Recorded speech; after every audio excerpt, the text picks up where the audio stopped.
موت نے تو ہر حال میں آنا ہے، کسی کو نہیں بخشنا۔ اسی لیے ہارون الرشید جو بادشاہ گزرے ہیں نا، وہ خود بھی بڑا اچھا یعنی بادشاہ تھا۔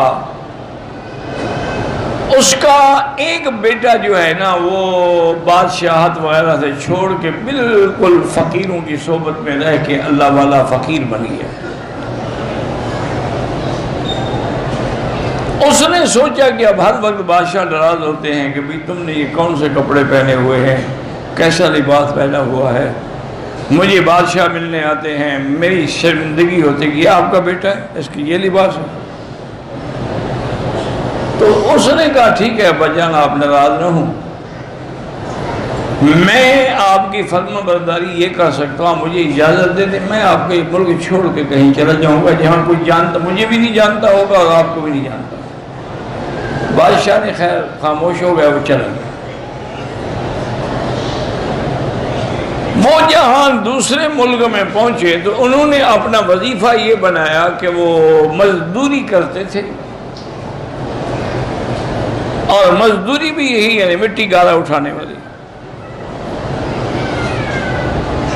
اور ہفتے میں ایک دن صرف مزدوری کرتے تھے،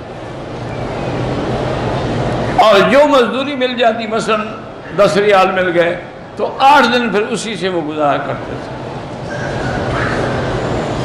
تو ایک اللہ والے تھے، بزرگ تھے، ان کے گھر کی دیوار گر گئی تو وہ مزدور ڈھونڈنے گئے، انہوں نے دیکھا کہ مزدوروں میں ایک آدمی ایسا بیٹھا ہے جس کے چہرے پہ نور ہے، کیونکہ وہ خود بھی تو اللہ والے تھے نا، جوہر ہی جوہر کو پہچانتا ہے نا، عام آدمی کو کیا پتا کہ پتھر ہے یا یاقوت ہے۔ انہوں نے کہا کہ یہ تو ایسا آدمی ہے جس کے چہرے پہ نور ہے،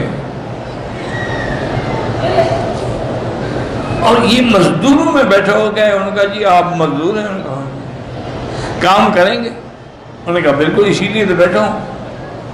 انہوں نے کہا ہماری دیوار گر گئی ہے، وہ بنانی ہے،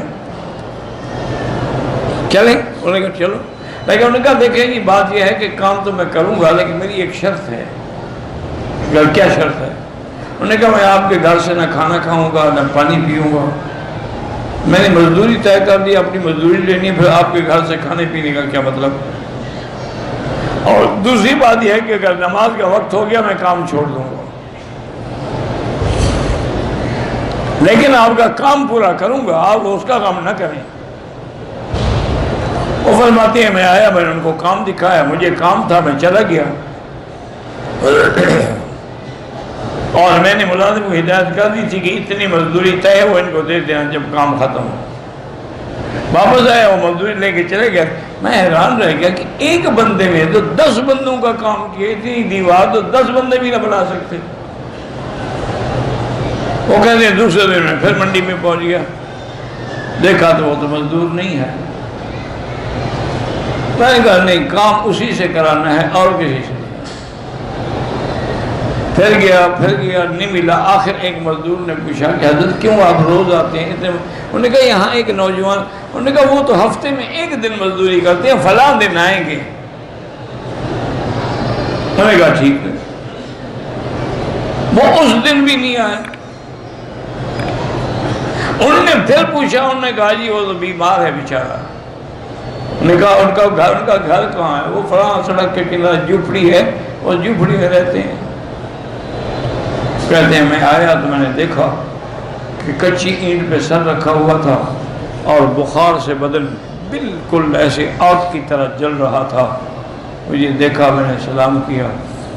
اس نے کہا کہ بزرگوں میں آپ کو جانتا نہیں ہوں، اب میری موت کا وقت قریب آ گیا ہے، اس لیے ایک تو مجھے تجہیز تدفین میری تم نے خود کر دی ہے، اور یہ میں نے کفن کا ہر چیز کا انتظام کر کے رکھا ہوا ہے کہ کفن مجھے یہی دینا، اور یہ قرآن شریف ہے، یہ آپ نے میرا خط اور قرآن پاک جو ہے وہ ہارون الرشید کو پہنچانا ہے۔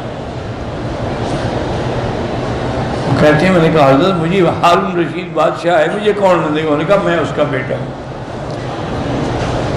وہ جب خط کا کہو گے نا تو فوراً بلا دیں گے، تمہیں کوئی نہیں روکے گا۔ کہتے ہیں بہرحال میں نے ان کی تدفین کی، جنازہ پڑھا، اللہ کی شان میں۔ کہتے ہیں میں تو حیران ہو گیا کہ بستی میں اتنے لوگ کہاں سے آ گئے۔ وہ اللہ کے ولیوں کی بے خوشبو پہ پہنچ جاتی ہے نا، لوگ خود بخود ٹوٹ پڑتے ہیں۔ امیروں کے جنازے پر پولیس بھیج کے بھی بندے اکٹھے کرو تو 3 صفحے نہیں بنتے،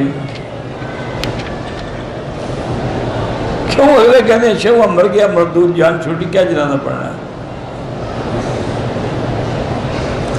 تو بہرحال وہ کہتے ہیں کہ میں نے اپنے وعدے کے مطابق پھر سفر کیا بغداد کا، اور وہ قرآن شریف اور خط لے کے پہنچا، اور بادشاہ کو اطلاع بھیجی کہ فلاں آدمی فلاں بندے کی کوئی امانت لایا ہے آپ کے پاس، فوراً لے آؤ، تو میرا بیٹا تھا۔ اندر لے گئے، بادشاہ کو خط پیش کیا، قرآن شریف دیا، انہوں نے کہا ہاں یہ قرآن شریف میں نے اس کو لے کے دیا تھا پڑھنے کے لیے، وہ بھی اس نے مجھے واپس کر دیا، میری جائیداد سے کچھ نہیں دیا۔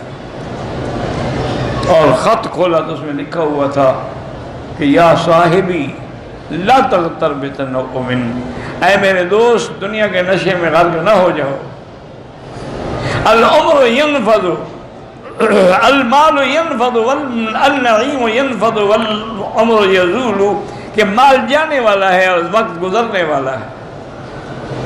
اذا حملت الى القبور جنازۃ، اگر کسی کا جنازہ لے کے جا رہے ہو قبرستان، فَعْلَمْ بِأَنَّكَ بَعْدَهَا مَحْمُولُ، جان لینا اسی طرح ایک دن میرا بھی جنازہ جا رہا ہوگا کندھوں پہ، اور اس وقت کو نہ بھول جانا۔